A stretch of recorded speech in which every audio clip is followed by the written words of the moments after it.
नमस्कार छात्रों, जय हिंद। मेरा नाम राहुल सिंह, साइंस की क्लास में आपका स्वागत करता हूं। साथ ही साथ वेदांता एकेडमी इंदौर में आपका तहे दिल से स्वागत है। प्यारे बच्चों, एमपी टेट चयन परीक्षा 2023 में साइंस के लिए जो सीरीज चल रही है 500 इंपोर्टेंट क्वेश्चन, बेटा अभी फिलहाल 500 इंपोर्टेंट क्वेश्चन के लिए सीरीज चला रही है साइंस के लिए, जिसका बेटा आज पार्ट 3 पढ़ेंगे। क्या पढ़ने वाले हैं? पार्ट 3। तो बच्चों आज इसका हम पार्ट 3 पढ़ने वाले। पार्ट 2 हमने कंप्लीट कर चुके हैं। तो जितने भी क्वेश्चन हम सॉल्व कराएंगे वो सारे प्रश्न पेपर में आए हुए हैं या बेटा ऐसे प्रश्नों को लेकर आया हूं जो आने वाले हैं। धुरंधर प्रश्न है, जिसमें बच्चों साइंस अगर डिटेल से पढ़ा होगा वो ही प्रश्न को सॉल्व कर पाएगा, अन्यथा क्या होगा, प्रश्न सॉल्व नहीं होने वाले। चलो बच्चों प्रश्न की ओर चलने वाले हैं, ठीक है। एनसीईआरटी पर सबसे ज्यादा फोकस करो। मैं हमेशा कहता हूं जो बच्चे साइंस की तरफ से पेपर देंगे बेटा वो बेटा एनसीईआरटी फोकस करो। पहला प्रश्न आपकी स्क्रीन पर है, पहला प्रश्न आपकी स्क्रीन पर है। लो 15 सेकंड का समय दे रहा। प्यारे बच्चों 15 सेकंड के अंतराल पर इसको पढ़ो और अच्छे से पढ़ने के बाद ऑप्शन को मैच करो और फिर आंसर देना बेटा जल्दी से। आप सभी को दिख रहा है बेहतरीन प्रश्न है। वह प्रश्न क्या कह रहा है वो भी आपको पता होना चाहिए, क्या नहीं कह रहा वो भी आपको पता होना चाहिए, ठीक है। प्रश्न आपने पढ़ा। प्रश्न कह रहा है कि लगभग 97%, प्रश्न क्या कह रहा है प्यारे बच्चों, लगभग 97% ऑक्सीजन आरबीसी के द्वारा संवहित की जाती है। बची हुई 3% ऑक्सीजन का संवहन किसके द्वारा किया जाता?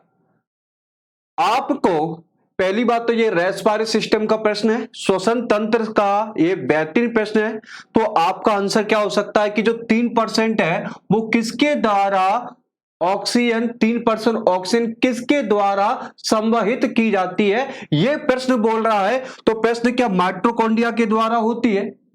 क्या आपका कोशिका कला से जुड़ी होती है बेटा, या फेफड़ों में शेष रह जाती है, या प्लाज्मा में घुलकर संवहित होती है? तो प्यारे बच्चों माइटोकॉन्ड्रिया इसका कतई अच्छे आंसर नहीं है, दूर दूर तक इसका उत्तर नहीं है। कोशिका कला इसका भी उत्तर नहीं है। अगर फेफड़ा पूछा जाए तो ये भी नहीं है। तो right answer is the A, is the right answer है। तो प्लाज्मा में घुलकर संवहित की जाती है। अगर मैं पहले बोलता हूं हमेशा जब भी मैं प्रश्न का एनालिसिस करूं तो पेपर और पेन लेकर बैठे बेटा, क्योंकि मैं इतना शब्द को तोड़ तोड़ कर बेटा शब्द की शब्दावली बना दूंगा। बिल्कुल आप पेपर लेकर बैठे देखेंगे बच्चों।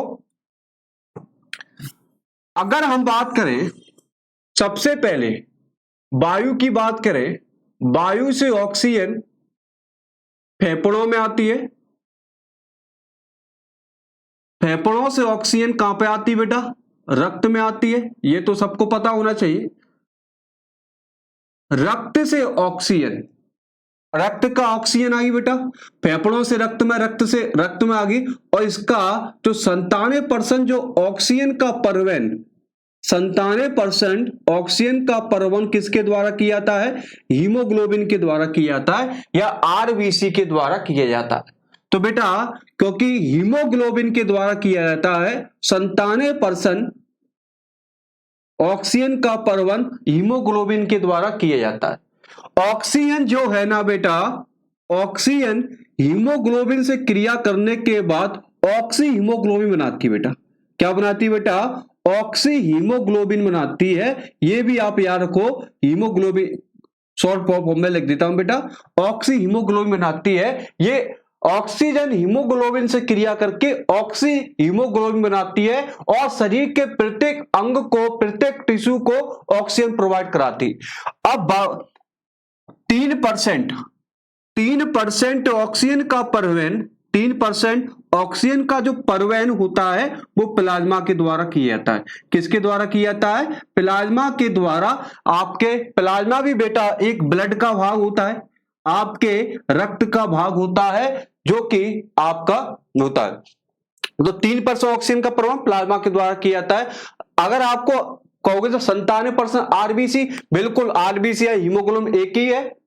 अगर मैं आपसे पूछूं, अगर यहां से एक प्रश्न और निकाल के ला रहा हूं प्यारे बच्चों, एक प्रश्न क्या है कि बेटा एक अणु हीमोग्लोबिन का है, एक अणु हीमोग्लोबिन का 4 अणु ऑक्सीजन का परिवहन करता है, परिवहन करता है। ये भी मोस्ट इंपोर्टेंट है कि हीमोग्लोबिन का एक अणु ऑक्सीजन के कितने अणुओं का परिवहन करता है। तो ये प्रश्न आपको कई बार पढ़ा ही नहीं होगा। तो हीमोग्लोबिन का एक अणु ऑक्सीजन के 4 अणुओं का परिवहन करता है। अगर नेक्स्ट प्रश्न की बात करूं, 1 ग्राम हीमोग्लोबिन में 1.34 मिलीग्राम 1.34 मिली ऑक्सीजन का परिवहन होता है। मिलीग्राम ऑक्सीजन का परिवहन होता है। ऑक्सीजन का क्या होता है? परिवहन होता है। ये भी आप ध्यान रखते चलें। दोनों प्रश्न काफी इंपोर्टेंट है कि एक अणु हीमोग्लोबिन का 4 अणुओं का परिवहन करता है। 1 ग्राम हीमोग्लोबिन में 1.34 मिलीग्राम ऑक्सीजन का परिवहन होता है। तो प्यारे बच्चों, इसका आंसर आपको पता चल गया। ठीक है, आंसर नंबर फर्स्ट।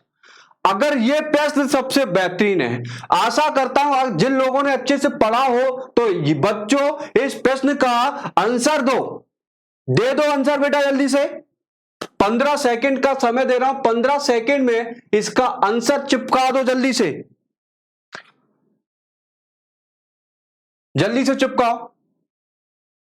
प्रश्न क्या है? स्पष्ट रूप से शांत मन से पहले प्रश्नों को पढ़ो। वर्ग 2 में ऐसे ही प्रश्न आने वाले हैं। अब वो गए जमाने टुच्चू मुच्चू प्रश्न के, अब ऐसे प्रश्न की बारी है। दिखने में सरल है पर आपकी छिच्ची निकाल देगा, आपको पढ़ने पर मजबूर कर देगा, ये सोचने पर मजबूर कर देगा। ये प्रश्न आपको, प्रश्न क्या है? क्लोराइड शिफ्ट डॉट की वजह से होता है। क्लोराइड शिफ्ट पहली बात तो आपने देखा ही नहीं होगा, तो मैं आपको यहां पर थोड़ा एनालिसिस करा देता हूं। क्लोराइड शिफ्ट क्या होता है? ये क्लोराइड शिफ्ट जो होता है ना बच्चों, क्लोराइड शिफ्ट जो, इसे हैमबर्गर प्रभाव भी कहते हैं। हैमबर्गर प्रभाव की कहते हैं। इतनी बार रखना, हैमबर्गर प्रभाव भी कहते हैं। ये क्या करता है? क्लोराइड शिफ्ट के माध्यम से क्या होता है ये बेटा, इस शिफ्ट में क्या होता है? बाइकार्बोनेट और क्लोराइड जो होता है ना, बाइक्लोराइड के आयनों का आदान प्रदान होता है। के आयन जो होते हैं, आयनों का क्या होता है? आदान प्रदान होता है। सबसे पहला तो यही मोस्ट प्रश्न है कि इस शिफ्ट में होता क्या है। इस शिफ्ट में क्या होता है? तो बाइकार्बोनेट और क्लोराइड के आयन जो होते हैं उनके आदान प्रदान होता है। अगर प्रश्न यहां से और लेकर चलूं बेटा, तो सबसे पहले कि आरबीसी के, बेटा किसके? आरबीसी के पीएच मान को बनाए रखने के लिए यूज होता है। आरबीसी के पीएच मान को बनाए रखने के लिए इसका इस्तेमाल किया जाता है, जिसके कारण बाइकार्बोनेट क्लोराइड के आयन प्लाज्मा में घोल दिए जाते हैं, जिससे आरबीसी का पीएच बना रहे। तो सबसे पहले 2 प्रश्न यहां से निकलूंगा। क्लोराइड शिफ्ट को बेटा आरबी से संबंधित होता है, आरबीसी से संबंधित होता है। दूसरा पॉइंट आपको याद रखना है कि यह बाइकार्बोनेट और बेटा क्लोराइड के आयनों का आदान प्रदान करने का क्या करता है? कार्य करता है। ठीक है, इसका आंसर बेटा, आंसर बताना बेटा। तो H हाइड्रोजन नहीं है, बिल्कुल नहीं है। पोटेशियम नहीं है बेटा, सोडियम नहीं है। ये राइट है, क्योंकि इसको क्या कहते हैं? बाइकार्बोनेट कहते हैं। HCO3 को क्या कहते हैं? बाइकार्बोनेट कहते हैं। तो इसका राइट आंसर आपको कौन सा मिलेगा? Third is the right answer है। प्यारे बच्चों, आंखें खुली क्या, दिमाग घुमा क्या, ऐसे प्रश्न देखने को मिलेंगे इस बार टेस्ट सीरीज में बच्चों। लो, इसका तो सॉल्व कर दो। ये प्यारे बच्चों महत्वपूर्ण प्रश्न है और सरल प्रश्न है, इसको आप आसानी से सॉल्व कर लोगे, मुझे पता है आप बच्चों होशियार हो। बोल दो जय श्री राम, जय श्री राधे, जय श्री राम। तो प्यारे बच्चों 10 सेकंड का आंसर ले लो, 10 सेकंड के आंसर के अंतराल पर इस प्रश्न को भली भांति पढ़ने की कोशिश करो, ठीक है।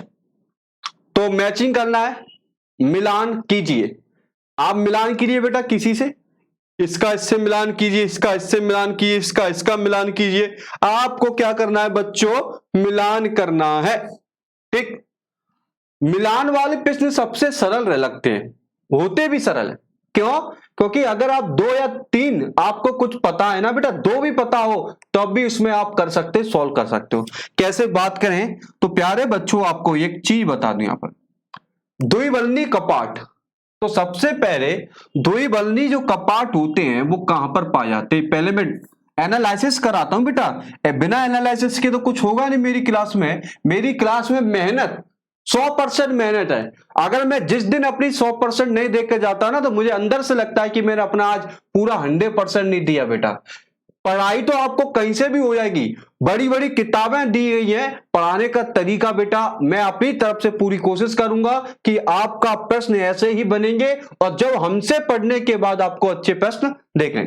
तो द्विबलनी कपाट क्या होते हैं, इसको द्विबलनी कपाट क्या होते हैं, हृदय के बाएं तरफ पाए जाते हैं बेटा, हृदय की बाएं तरफ होते हैं। सबसे पहले आलिंद और निलय के बीच में जो गैप होता है, आलिंद और निलय के बीच में जो छेद होता है, कपाट होता है, उसे क्या कहते हैं, द्विबलनी बाइकप्सेट कपाट कहते हैं। और जबकि अगर बात करें त्रिबलनी कपाट क्या होते, तो आपको पता है कि ट्राइकप्सेट, ये बेटा ये हाँ बाएं, वो त्रिबलनी दाएं वाला, ठीक है, कंफ्यूज ना हो। नेप्रोन क्या होता है, वृक्क की इकाई कहते हैं इसे, नेप्रॉन को क्या कहते हैं, वृक्क की इकाई। किडनी की इकाई कौन होती है, नेप्रॉन होते हैं। एल्वोला श्वसन तंत्र संबंधित है जिसमें गैसों का आदान प्रदान होता है। सेरेब्रम मस्तिष्क का भाग होता है, यह भी आपको जानकारी होनी चाहिए। मस्तिष्क का कौन सा भाग होता है, अग्र मस्तिष्क।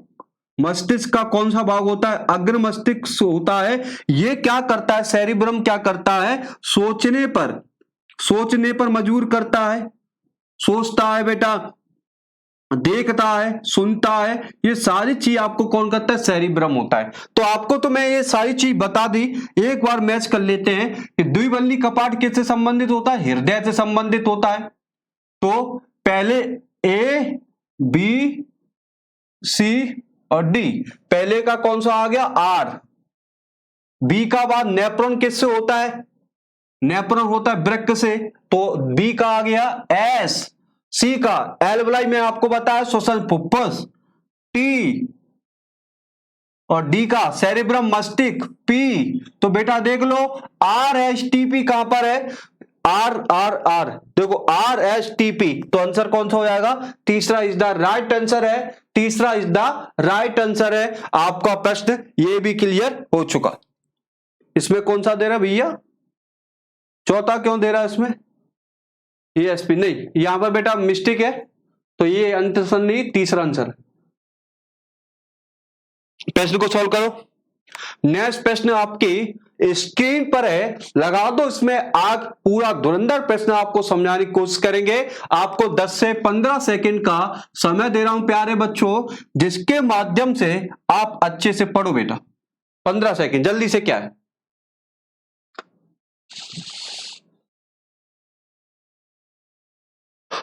आया मजा बेटा, बेहतरीन प्रश्न है, आपको पढ़ने में भी अच्छा लग रहा होगा, शायद आपने पढ़ा भी होगा तो इसको सोल्व कर लोगे। प्रश्न क्या है, आपने पढ़ लिया होगा। तो प्रश्न है, निम्नलिखित में से एडिनल कॉर्टेक्स को सबसे चौड़ी परत कौन सी होती है। एडिनल कॉर्टेक्स जो भाग होता है वो आप जानते हो क्या, तो एडिनल कॉर्टेक्स के बारे में आपको बता दूं। तो एडिनल ग्रंथि जो होती है बेटा, पहले एनालिसिस सीख लो। एडिनल ग्रंथि जो होती है वो कहां पर पाई जाती है, किडनी पर। दोनों किडनी के वृक्क पर एडिनल ग्रंथि पाई जाती है। इसका एक भाग होता है कॉर्टेक्स, एडिनल ग्रंथि का एक भाग कौन सा होता है, कॉर्टेक्स होता है। एक भाग होता है मेडुला, एक भाग होता है मेडुला। कॉर्टेक्स वाले भाग बाहरी भाग होता है, किडनी की ग्रंथि का कौन सा भाग होता है, बाहरी भाग होता है। तो मेडुला की बात करें तो ये भीतरी भाग होता है। कौन सा भाग होता है, भीतरी। अब पूछा क्या है, एडिनल कॉर्टेक्स को सबसे चौड़ी परत कौन सी होती है, एडिनल की बात करें कॉर्टेक्स की कौन सी सबसे, तो ये कॉर्टेक्स वाला जो भाग होता है ना प्यारे बच्चों, 3 परत होती है इसके अंदर। कितनी परत होती, इस वाली परत को कहते हैं जोना, इस पारी परत को जोना ग्लोमेरुलसा। तो मैं यहां पर लिख देता हूं बेटा जगह के कारण, जोना ग्लोमेरुलोसा। बारी परत जो होती है उसे कहते हैं जोना ग्लोमेरुलोसा। अगर कॉर्टेक्स की दूसरी परत देखोगे तो कॉर्टेक्स की दूसरी परत को हम कहते हैं, आपको बताएं बेटा, जोना फेसिकुलेटा। तो ये जो है जोना फेसिकुलेटा, फेसिक्यूलेटा, ये वो होती बेटा अंदर बीच वाली परत को क्या कहते हैं, जोना फेसिकुलेटा कहते हैं। और बेटा अंदर वाली जो परत होती है, अंदर वाली जो परत होती है उसे कहते हैं जोना रेटिकुलेरिस। तो ये भी आपको याद रखना पड़ेगा, प्रश्न कहीं से भी बन सकता है। जोना रेटिकुलेरिस होता है, रेटिकुलेरिस। तो बेटा जोना रेटिकुलरिस। अब आपको पता है कि कॉर्टेक्स के कितने भाग होते हैं, जोना ग्लोमेरुलस होता है, जोना फेसिकुलेटा होता है, जोना रेटिकुलरिस होता है, 3 भागों में बांटा है। पूछा कौन सा सबसे चौड़ी परत कौन सी होती है, सबसे चौड़ी परत आप देखोगे तो सबसे चौड़ी परत प्यारे बच्चों देखो, एनालिसिस इंपोर्टेंट है, सबसे चौड़ी परत जो होती है वो जोना फेसिकुलेटा की होती है। कौन सी बेटा, ये राइट आंसर है। तो आपका आंसर कौन सा होगा, zona fasciculata is the right answer. परंतु एक प्रश्न यहां से मेरी तरफ से सीख के जाओ कि ग्लोमेरुलस से बेटा मिनरेलो कॉर्टिकॉइड हार्मोन निकलता है, ये पूछा जाएगा। मिनरेलो कॉर्टिकॉइड हार्मोन निकलता है, ठीक है। अगर आपसे पूछा है जोना फेसिकुलेटा से क्या निकलता है, जोना फेसिकुलेटा से ग्लूकोकॉर्टिकॉइड निकलता है। यहां से कौन सा हार्मोन निकलता है, ग्लूकोकॉर्टिकॉइड हार्मोन निकलता है। तो ये भी आपको कॉर्टिकॉइड हार्मोन निकलता है, ये भी याद रखना है कि इससे ग्लूकोकॉर्टिकॉइड हार्मोन निकलता है। और जोना रेटिकुलरिस से कौन सा निकलता है बेटा हार्मोन, लिंग हार्मोन निकलते हैं। इससे कौन से हार्मोन निकलते हैं प्यारे बच्चों, लिंग हार्मोन निकलते हैं। अब आपको हर तरह से क्लियर करा दिया होगा कि कैसा प्रश्न था और किस तरह से पूछा। यह भी प्रश्न बन सकता है, यह भी प्रश्न बन सकता है कि बताओ कि जोना ग्लोमेरुलस से कौन सा हार्मोन निकलता है, मिनरेलो कॉर्टिकॉइड। अगर प्रश्न पूछा जाए जोना फेसिकुलेटा से कौन सा हार्मोन निकलता है, ग्लूकोकॉर्टिकॉइड। आपको लगता है सर ऐसे प्रश्न आपने पढ़ाए हैं, तो मैं आपको बता दूं, यस, मेरे ऐप पर जाना, वेदांता एकेडमी इंदौर को ऐप को परचेज करो, उसमें इतना डिटेल पढ़ाया है, इतना डिटेल पढ़ाया है, एनसीईआरटी को निचोड़ के रख दिया, ठीक है। नेक्स्ट प्रश्न को चल रहा हूं, नेक्स्ट प्रश्न को करके दिखाओ जल्दी से। सिंपल सा प्रश्न है, एंडोक्राइनोलॉजी अंतःस्रावी विज्ञान, एंडोक्राइनोलॉजी अंतःस्रावी विज्ञान के जनक पूछा है। बस आपको फादर ऑफ एंडोक्राइनोलॉजी आपको बताना है। क्या आर.एच. व्हिटेकर है, बिल्कुल नहीं। एंथोवन है, पोइचर है, थॉमस एडिसन है। लगाओ दिमाग, सोचने पर थोड़ा दिमाग का यूज करो, जल्दी से लगाओ बेटा दिमाग कि कौन सा इसका आंसर हो सकता है, ठीक है। तो बेटा आपने लगाया हो बेटा कि एंडोक्राइनोलॉजी अंतःस्रावी विज्ञान के जनक कौन है, फादर ऑफ एंडोक्राइनोलॉजी के जनक कौन से, तो आपको आर.एच. व्हिटेकर तो बिल्कुल नहीं है बेटा। व्हिटेकर साहब तो 5 जगत वर्गीकरण दिया था, ये भी बता दो। एंथोवर भी नहीं है, पोइचर भी नहीं है, थॉमस, इसका राइट आंसर आपको ध्यान रखना बेटा कि थॉमस एडिसन, थॉमस एडिसन को ही हम क्या कहते हैं, अंतःस्रावी विज्ञान के जनक कहा जाता है। ये बेटा पेपर में पूछा जा चुका है। तो बेटा ये प्रश्न आपके लिए सबसे इंपॉर्टेंट भी था। आपको लगता है कि इससे पहले आपने नहीं पढ़ा था, तो ऐसे ही प्रश्न आपको मिलेंगे हमारे YouTube चैनल पर। तो सब्सक्राइब करो, लिंक को शेयर करो और अच्छे अच्छे कमेंट करो। नेक्स्ट प्रश्न क्यों चलते हैं, ठीक है। चलो ये प्रश्न तो आपको आता है बेटा, नॉर्मल प्रश्न है, सब लोग पढ़ते हैं। जब साइंस आप पढ़ते हो तो सब लोग पढ़ते हैं इसको, तो इसको आप सभी लोग सॉल्व करके दिखाओ। 15 सेकंड का समय दे रहा हूं, जल्दी से हट जाता हूं, मैं साइड से हो जाता हूं।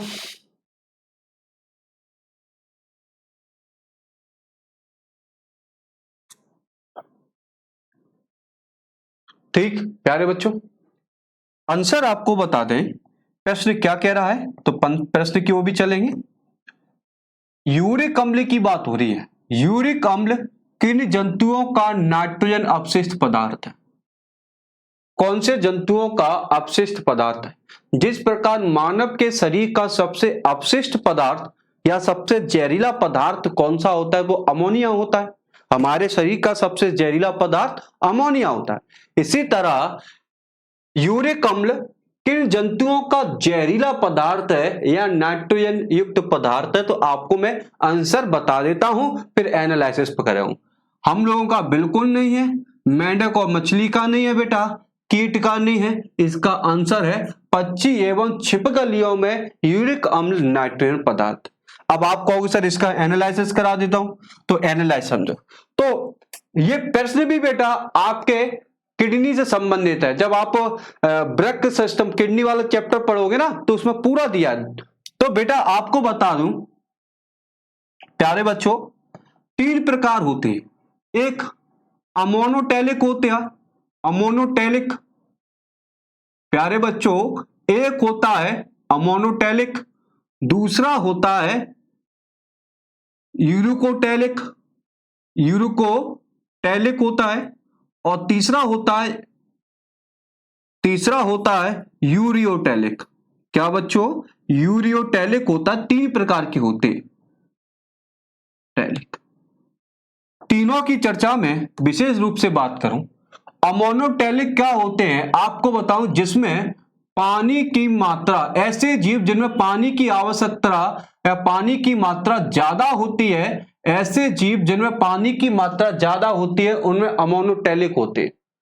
ये बेटा अमोनिया को, ये बेटा अमोनिया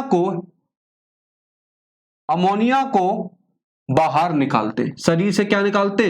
बाहर।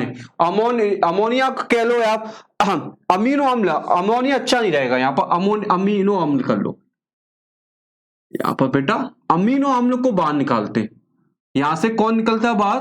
अमीनो अम्ल शरीर से बाहर निकालते हैं। ऐसे जीव जिनमें अमोनोटैलिक पाया जाता है, वो शरीर से क्या निकालते हैं? अमीनो अम्ल निकालते हैं। जैसे आपको घोंगा, समुद्री जीव वाले घोंगा, सीप जो समुद्री जीव होते हैं, उनमें बेटा कौन सा होता है? अमोनोटैलिक पाया जाता है। अगर मैं यूरिकोटैलिक बात करूं, तो बेटा ये यूरिक अम्ल का, ये शरीर से कौन सा निकालते हैं? यूरिक अम्ल को शरीर से बाहर निकालते हैं, शरीर से बाहर निकालते बेटा। तो इसमें आता है पक्षी आ जाते हैं, सारे के सारे जो पक्षी जो होते हैं, वो शरीर से क्या निकालते हैं? यूरिक अम्ल निकालते हैं। सारे के सारे जो पक्षी होते हैं, वो यूरिकोटैलिक कहलाते हैं। अब जो जीव यूरिया को बाहर निकालते हैं, ऐसे जीव जो शरीर से यूरिया को बाहर निकालते हैं, वो कौन होता है? यूरोटैलिक। जैसे आपको पता है हमारे शरीर में सबसे जहरीला पदार्थ होता है अमोनिया। हमारे शरीर का सबसे जहरीला पदार्थ होता है अमोनिया। और लिवर क्या करता है बेटा? यकृत क्या करता है? अमोनिया को किस में बदल देता है? यूरिया। तो यूरिया को जब भी हम बाहर निकालते हैं, तो क्रिया को यूरोटैलिक, ये मानव में पाए, हम लोगों में पाई जाती है। तो हम लोग कौन से हैं? यूरोटैलिक। पक्षी कौन से होते हैं? यूरोटैलिक। और घोंगा अमोनोटैलिक। मैं हर तरह से एक्सप्लेन भी कर दिया है। चलो जल्दी से आंसर दो। प्रश्न बहुत शानदार है, और टॉपिक भी नाम बता देता हूं, इस टॉपिक से आया ये हार्मोन वाले टॉपिक, जो ग्लैंड और हार्मोन, ये टॉपिक से वहां से प्रश्न लिया गया है। बहुत शानदार प्रश्न है। 15 सेकंड का समय दे रहे हैं आपको, जल्दी से। तो बेटा इसका आंसर मैं आपको बता दिया क्या? तो इसका आंसर हाँ बता दिया था। चलो इसका आंसर जल्दी से आप टाइप करो। प्रश्न है, जल्दी से प्रश्न क्या है? स्तनधारियों में अंडोत्सर्जन मुख्यतः किसके प्रभाव में आता है? स्तनधारियों। चलो क्या ये होता है TSH, एच हार्मोन या ACTH हार्मोन के कारण होता है? ये बताओ, FSH या LH हार्मोन, इसका आंसर हो सकता है क्या? TSH या STH, ये हो सकता है क्या? या MTH या ACTH? तो इसका आंसर आपको चारों में से आपको बताना है। तो मैं इसका आंसर लगाने वाला हूं कि स्तनधारी में अन्नोसन कौन करता है। तो बेटा ये तो बिल्कुल नहीं करता, MTH नहीं करता, ये नहीं करता, राइट आंसर है FSH और LSH, इसका राइट आंसर है। अगर आप कहोगे सर किस प्रकार से है, तो मैं इस पे भी आ रहा हूं। तो आंसर आपका second is the right answer है। चलो प्यारे बच्चों, FSH फ्यूलिकल वाला हार्मोन है और एक LHR ल्यूटिकल वाला हार्मोन है। तो सबसे पहले इन पे हम चर्चा कर लेते हैं। मैं हमेशा डायग्राम डिटेल और दोनों साथ में दे सकता हूं। बेटा ये FSH क्या करता है, पुरुषों में शुक्र जनन को उद्दीपन करता है। जो स्पर्म होते हैं ना बेटा, शुक्र जनन को उद्दीपन करता है बेटा। अगर हम फीमेल की बात करें, फीमेल में ये अंडोसयन करता है। अंडाशय क्या करता है? अंडोसयन करता है। ठीक है। अगर बात करें यहीं पर LH हार्मोन की बात करें, LH हार्मोन जो होता है बेटा, मेल की बात करें तो मेल में बेटा टेस्टोस्टेरोन हार्मोन का सीक्रेशन करता है। टेस्टोस्टेरोन हार्मोन निकालता है बेटा, जिसके कारण बेटा द्वितीयक लैंगिक लक्षण बनते हैं बेटा। द्वितीयक लैंगिक लक्षण बनते हैं। क्या बनते हैं? द्वितीयक लैंगिक। अगर आपको पता है द्वितीयक लैंगिक लक्षण तो आप कमेंट में भेज देना कि द्वितीयक लैंगिक लक्षण क्या होता है। वैसे आपको पता है द्वितीयक लैंगिक लक्षण क्या होता है, मैं नहीं बताऊंगा, आप कमेंट में भेज दोगे।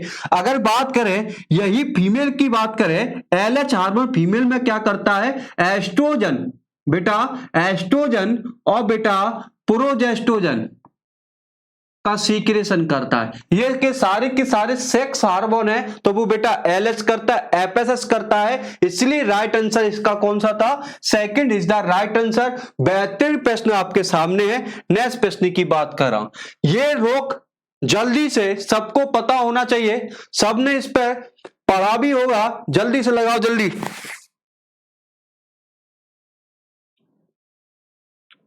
चलो पढ़ लिया। बेहतरीन प्रश्न। अगर आपने प्रश्न पढ़ लिया होगा तो आंसर भी लगा दोगे। प्रश्न क्या कह रहा है कि मनुष्य में पैराथायराइड ग्रंथि को निकालने से कौन सा रोग हो जाएगा? या यह भी प्रश्न बन सकता है कि पैराथायराइड की कमी के कारण कौन सा रोग हो सकता है। तो प्रश्न को बेहतरीन प्रश्न की ओर है, आपने आंसर लगाना स्टार्ट करना है। तो बेटा आपको बता दूं, तो सबसे पहले अगर मैं मिक्स्ड दमा रोग की बात करूं तो मिक्स्ड दमा रोग जो होता है कि थायराइड ग्रंथि वाला थायरोक्सिन, तो आपको बताओ इस रोग में क्या होता है। इस रोग में एक एक रोग को एक्सप्लेन करूंगा। इस रोग में हृदय दर, श्वसन दर, शरीर का तापमान कम हो जाता है। टेम्परेचर में क्या हो जाता है? कम हो जाता है। मिक्स दमा रोग में क्या होता है? ये सारी की सारी चीजें कम हो जाती, जिसके कारण शरीर कमजोर होने लगता है, मानसिक तनाव बढ़ने लगता है, सारी की सारी कम हो रही है। अगर हम एडिसन रोग की बात करें, एडिसन रोग में क्या होता है? अगर बात करें एडिसन रोग की, तो एडिनल ग्रंथि से निकलने वाले रोग, ग्रंथि से निकलने वाले हार्मोन की क्या हो जाए? कमी हो जाए। हार्मोन की क्या हो जाए? एडिनल ग्रंथि से निकलने वाले हार्मोन की कमी हो जाए तो रोग कौन सा होता है? एडिसन रोग हो जाता है। इस रोग में शरीर दुबला पतला हो जाता है। शरीर कैसा हो जाता है? दुबला पतला हो जाता है, अर्थात मरिया हो जाता है। व्यक्ति अगर किसी को एडिसन रोग हो जाए तो व्यक्ति एकदम से पतला दुबला हो जाता है। अगर मैं बात करूं सीमंड रोग क्या होता है? सीमेंट रोग क्या होता है? ये यकृत को प्रभावित करता है, हृदय को प्रभावित करता है, किडनी को प्रभावित करता है। ये मुख्य रूप से सभी ऑर्गन को प्रभावित करने वाला है। अगर हम टिटनी की बात करें, टिटनी रोग से क्या हुआ? ये बेटा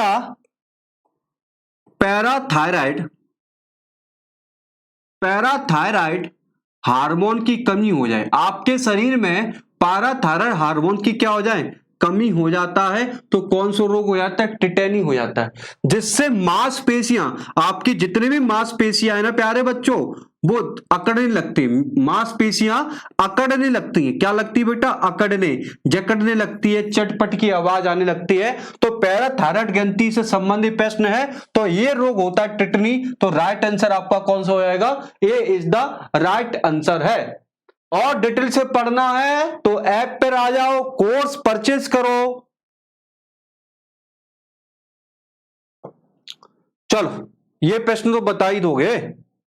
ये प्रश्न तो सबसे सरल भी है और इंपोर्टेंट भी है। ये प्रश्न तो आपके लिए बाएं हाथ का खेल है। क्या है? जल्दी से 15 सेकेंड लीजिए आप। कौन सा रोग है? जल्दी से।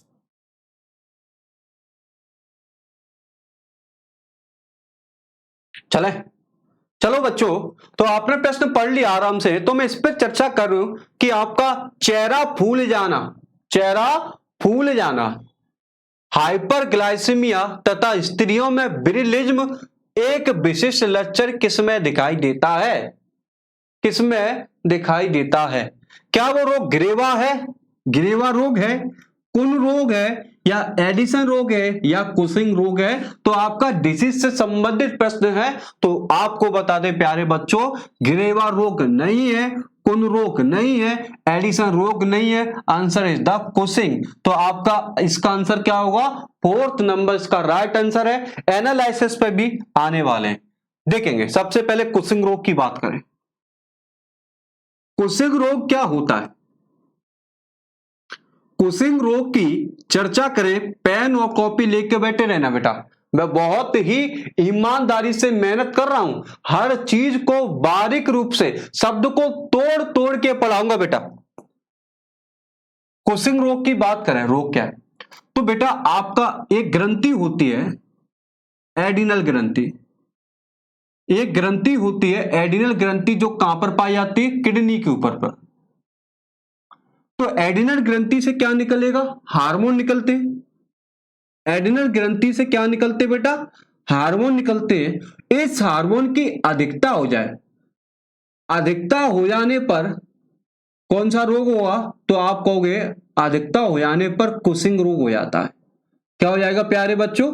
कुशिंग रोग हो जाएगा। इस रोग में होता क्या है प्यारे बच्चों, आपको एक क्लियर कर दूं। वसा शरीर के विभिन्न भागों में जम जाती है। वसा शरीर के विभिन्न भागों में स्टोर हो जाती है। भागों में क्या हो जाती है? जम जाती है, या हम कह सकते हैं स्टोर हो जाती है, टूट कर चेहरे, जैसे आपने देखा होगा चेहरा में, चेहरा किसी का चेहरा फूल जाता है तो आपको पता गलुआ मोटे मोटे हो जाते हैं। किसी की बाहों में अगर वसा जम गई है तो मोटी हो जाती है। तो इसके रोग के कारण कई प्रकार के रोग होते हैं। कौन सा होता है? एक तो मून फेस हो जाता है। क्या हो जाता है? एक रोग हो जाता है मून फेस कहते हैं। क्या कहते हैं? मून। एक हो जाता है मून फेस, आपने देखा होगा लड़की में हो जाता है ऐसा चांद जैसा मुंह हो जाता है। एक बेटा आपने देखा, एक प्रश्न है बेटा, फिश माउथ हो जाता है। फिश माउथ का सुना है? अगर मैं इस रोग के कारण फिश माउथ भी हो जाएगा। फिश माउथ, FIS जो भी है, फिश माउथ। आपने देखा ऐसा मुंह हो जाता है, ऐसा तो ऐसा। तो और कई बार आपने देखा होगा आदमियों की गर्दन पर, मेल या फीमेल हो तो उसमें ऐसा उभार सा आ जाता है, जिसे बफेलो हम्प्स भी बोलते हैं। तो इसका आंसर आपका कुशिंग। ठीक है, तो आप एक बार वीडियो को रोक रोक के आराम से सीख लिया करो। चलो जल्दी से नेक्स्ट प्रश्न के आपके सामने। तो नेक्स्ट प्रश्न आपको बताना है कि इंसुलिन का रासायनिक स्वभाव क्या है। क्या इंसुलिन का रासायनिक स्वभाव कार्बोहाइड्रेट होता है? क्या इंसुलिन का रासायनिक प्रभाव प्रोटीन होता है? क्या स्टेरॉयड होता है या लिपिड होता है? लिपिड को हिंदी में कहते हैं वसा। इन चारों में से आपको आंसर को तय करना है। तो मैं आपने प्रश्न लगा दिया होगा, तो प्रश्न का आंसर देने वाला हूं। इसका right answer is the protein. अब आप कहोगे सर प्रोटीन कैसे हो गया, तो मैं एनालिसिस भी करा देता हूं भैया। एनालिसिस कैसे करोगे? तो मैंने आपको बताया था इंसुलिन क्या है, तो आप कहोगे इंसुलिन एक प्रकार का हार्मोन्स है। और सभी हार्मोन क्या होते हैं? सभी हार्मोन्स रासायनिक प्रोटीन होते हैं। सभी हार्मोन क्या होते हैं? एक रासायनिक प्रोटीन होते हैं। क्या होते प्यारे बच्चों? सभी हार्मोन एक प्रकार के रासायनिक प्रोटीन होते हैं, इसलिए आंसर क्या लगाया गया है? प्रोटीन लगाया गया है।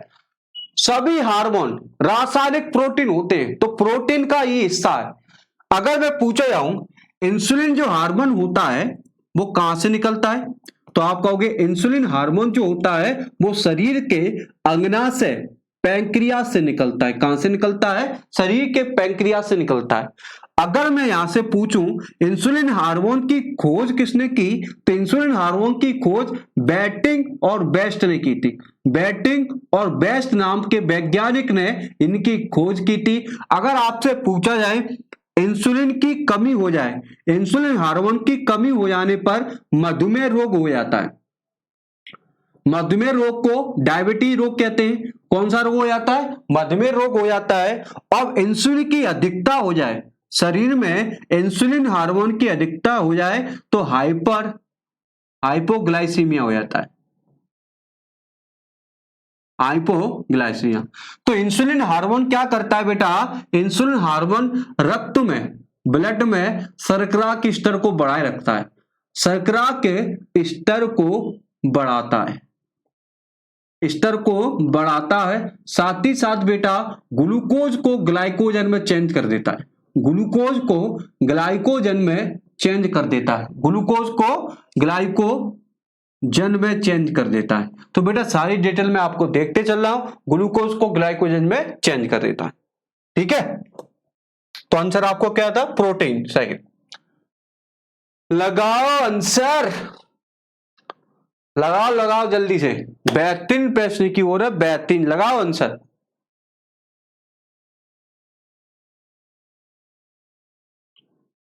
प्रश्न क्या कह रहा है, आपको चर्चा का विषय बनाते हैं। माइटोकॉन्ड्रिया की आंतरिक झिल्ली पर बलन उंगली नुमा अतिवृद्धता रखती है। ये सतही क्षेत्रफल को बढ़ाती है या पदार्थों को दूर रखते हैं या माइटोकॉन्ड्रिया की मोटाई बढ़ाते हैं या प्रोटीन ऑक्सीकरण बढ़ाते हैं। इन चारों ऑप्शन में से आपको एक आंसर को छांटना है बेटा। एनसीईआरटी पर बेस आधारित प्रश्न है और बेहतरीन प्रश्न है बेटा। अगर आपने एनसीईआरटी को घोंट के पी रहे हो तो इस प्रश्न को आप आसानी से सॉल्व कर सकते हो ईमानदारी से। तो प्यारे बच्चों आंसर बता दूं। सबसे पहले आंसर बताने से पहले मैं माइटोकॉन्ड्रिया का चित्र बना लेता हूं।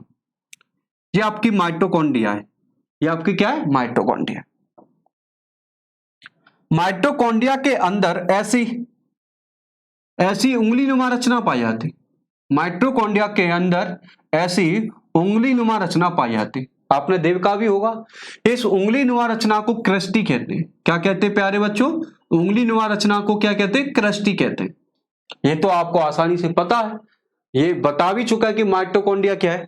ऐसे यहीं पर बेटा आपको बताएं, ऐसे ऐसे यहां पर यहां पर यहां पर ऐसे। ये बेटा डीएनए होता है। यहां पर माइटोकॉन्ड्रिया में खुद का डीएनए होता है। अगर बात करें यहां पर बेटा ऐसे ऐसे ऐसे में चित्र है, ऐसे ऐसे यहां पर एक मैट्रिक्स प्रोटीन भी होती है बेटा, मैट्रिक्स प्रोटीन भी होती है। अगर पूछा जाए माइटोकॉन्ड्रिया के अंदर दो आवरण होते हैं। माइटोकॉन्ड्रिया की संरचना में देखा जाए तो माइटोकॉन्ड्रिया के अंदर दो लेयर होती है। ये बाहर की लेयर हो गई बेटा, बाहरी आवरण हो गया, और ये हो गया अंदर का आवरण। ये बेटा कौन सा आवरण हो गया? अंदर ही आवरण हो गया। तो प्रश्न क्या पूछा इस पे चलते, फालतू की बात हम नहीं करने वाले। यहीं पर बेटा आपसे पूछा जाए तो यहीं पर बेटा 70s राइबोसोम भी पाए जाते हैं। क्या पाए जाते हैं? माइटोकॉन्ड्रिया पे 70s राइबोसोम भी पाए जाते हैं। पूछा क्या है कि आंतरिक झिल्ली पर उंगली नुमा रचना पाई जाती है। ये उंगली नुमा रचना को क्रिस्टी कहते हैं। इस उंगली नुमा रचना के कारण क्या होता है? माइटोकॉन्ड्रिया मोटाई बढ़ जाती है, माइटोकॉन्ड्रिया की मोटाई नहीं बढ़ती क्रिस्टी के कारण। तो गलत हो गया, प्रोटीन वाला भाग बिल्कुल गलत है। तो राइट आंसर आपका इसका क्षेत्रफल बढ़ जाता है क्रिस्टी के कारण। इसका जो क्षेत्रफल होता है, इसका क्रिस्टी के कारण माइटोकॉन्ड्रिया का क्षेत्रफल बढ़ जाता है। इसलिए राइट आंसर आपका होगा ए इज द राइट आंसर है। आपने ये तो पता होगा कि कोशिका का पावर हाउस किसे कहते हैं, बताने की जरूरत भी नहीं है, सबको पता होता है। माइटोकॉन्ड्रिया की खोज किसने की है? आपको पता होना, कॉली करने की। और अल्टमैन ने नाम क्या दिया था? बायोप्लास्ट नाम दिया था बेटा। और आपका बेंडा ने क्या नाम दिया था? माइटोकॉन्ड्रिया कहा गया था। तो ये सारी चीज आपको पता थी, परंतु ये वाला प्रश्न आपको नहीं पता था, मैं आपको यकीनन बता रहा हूं। तो क्रिस्टी के कारण इसका सतह बढ़ जाती है माइटोकॉन्ड्रिया की। नेक्स्ट प्रश्न की ओर चलना बेटा। नेक्स्ट प्रश्न आपकी स्क्रीन पर है।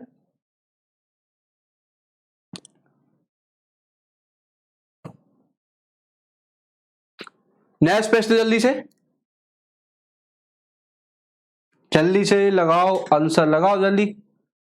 नारी विकास हार्मोन किसे कहते हैं? इनमें से कौन सा हार्मोन है जिसे हम नारी विकास हार्मोन कहते हैं? अगर आपसे पूछा जाता अगर पुरुष विकास हार्मोन कौन सा है, तब भी आप आंसर लगा सकते थे।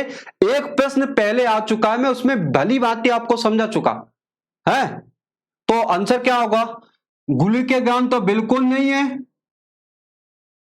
फीमेल से संबंधित है क्या? नहीं है, नहीं है। गैस्ट्रिन नहीं है। Estrogen is the right answer है। क्योंकि भैया अभी तो बताया था LH हार्मोन क्या करता है? एस्ट्रोजन और प्रोजेस्टेरोन निकालने का कार्य करता है, जिसके कारण महिला में परिवर्तन आना स्टार्ट हो जाता है। ठीक, एक प्रश्न और कर लो।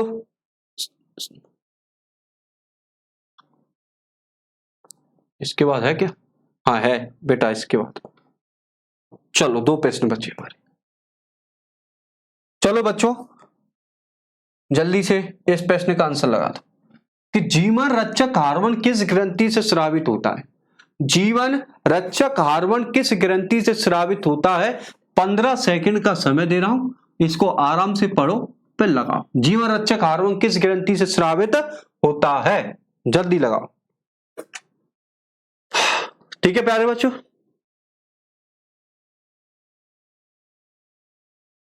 ठीक। तो जीवन रक्षक हार्मोन किसे कहते हैं? सबसे पहले आपको बता दूं, आपने अगर पढ़ा नहीं है तो आपको पढ़ा दूं कि जीवन रक्षक हार्मोन ग्रंथि किसे कहते हैं। तो पीयूष ग्रंथि को नहीं कहते, पिनियल ग्रंथि को नहीं कहते, थायराइड ग्रंथि को नहीं कहते। ग्रंथि is the right answer is the adrenal ग्रंथि को जीवन रक्षक हार्मोन के नाम से जाना जाता है। अब आप कहोगे सर एड्रिनल ग्रंथि जो होती है ना बेटा, एड्रिनल ग्रंथि सबसे पहले तो वृक्क के ऊपर पाई जाती है, और इसका वजन पूछा जाए तो वजन होता है लगभग 4 से 6 ग्राम। इसका वजन होता है 4 से 6 ग्राम। और इस ग्रंथि के 2 भाग होते हैं, अभी जस्ट बताया था, एक कॉर्टेक्स होता है, एक मेडुला होता है। कॉर्टेक्स होता है, मेडुला।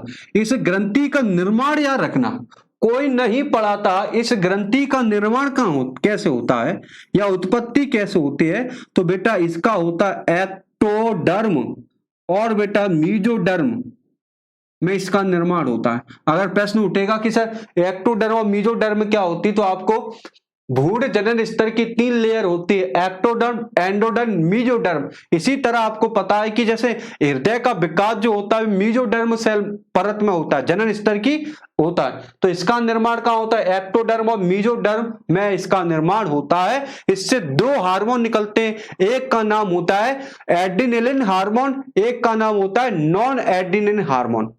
ठीक है, तो प्यारे बच्चों आज का सेशन आपको बेस्ट लगा होगा, मजा आया होगा।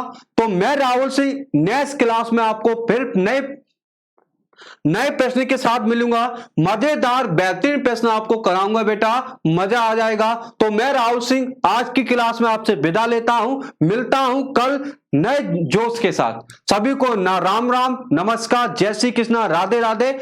अपना ख्याल रखें, ईमानदारी से पढ़ें। जय हिंद।